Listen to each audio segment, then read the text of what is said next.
Hey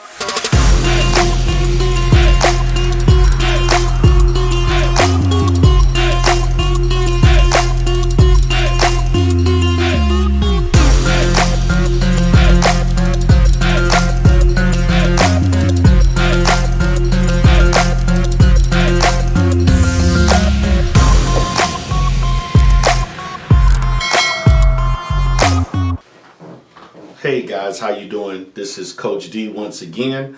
Today I would like to tackle the issue of how to deal with disrespect in a relationship.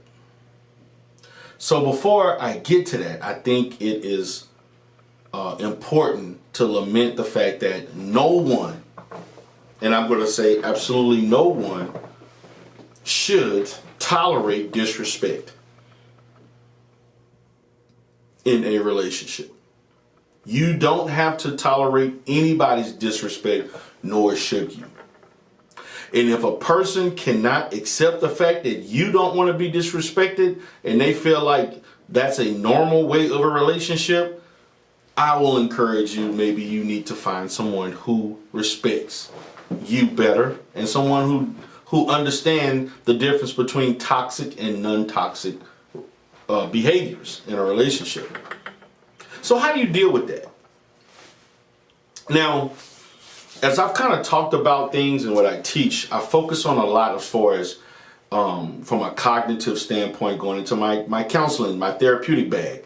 And we're looking at the fact that we're going to look at the incident that triggered that behavior. We're going to look at how you think, how you feel, and how you respond to that. Meaning, you're just hanging out. Someone was verbally offensive towards you. They called you out of your name jokingly. They said something that was offensive that they know you would not like. They were not considerate of your feelings. You're thinking that why would they say such a thing? Okay, you're thinking why would you do this? What was the purpose of this? You automatically begin to feel some type of way. And then how you respond to it. I want you to understand, in the midst of being disrespected, you don't have to necessarily say something disrespectful back. You don't have to respond to a negative with a negative response. This is something that I teach a lot, and I intervene with others in therapy sessions and so on. Helping people learn not to respond to negatives with negatives. So as I'm coaching you through this, I would like you to understand that you don't have to impulsively respond to the disrespect. Someone disrespects you verbally, you don't have to necessarily say the same thing in return. And I know it feels good. I understand it feels good to let them have it back. They disrespect and call me out of my name, I'm going to call them out of their name. But what does that solve? Okay? How is that going to promote a better relationship? How is that going to lead to a positive outcome? So it is important, it is incumbent upon you. When this happens, you tackle it initially. Don't wait 1 day. Don't wait 2 days. Don't wait 3 days. Don't even wait a few hours. When the disrespect happens, you tackle it at that point. To let them know, I'm not going to tolerate it. If this continues, I may have to rethink about this relationship. Let's look at another scenario. Disrespect happens. You told them not to do this 1 week. Then 3-4 days later, they do it again. So now we're going to have to effectively process. Didn't I tell you last Monday, I don't like that? Then on this weekend, you do the same thing. Why is it that when I ask you nicely and respectfully to not do this, you still feel the need to do it anyway? And then you get the response, oh, I just didn't mean it. Oh, it's just that little thing. No. See, this is what pisses people out, particularly women, and they question about men not understanding their feelings and their emotional intelligence. Because when a woman or a person is telling you how they're feeling and you dismiss it,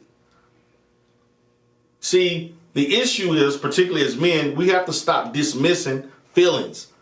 Dismissing, just because you feel something is okay doesn't mean the other person feels the same. As we look at the dichotomy of a man and a woman being in a relationship, or heterosexual relationships, which what I promote, or any type of relationship, okay, dealing with one or more persons. I had interviewed a person with polyamorous, so it was 3, 4, 5 or more people.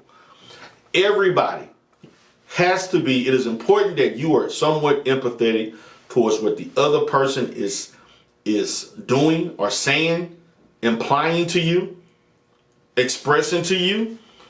And it is important that you don't dismiss or gaslight as if you're out of your mind, you don't know what you're talking about, or what you're saying is not reality. I'm teaching you to respond accordingly to help them understand I'm working on this, or I will be more mindful of what I do and say as it relates to that. Okay? Because a lot of disrespect is usually not one instance. It's usually multiple instances.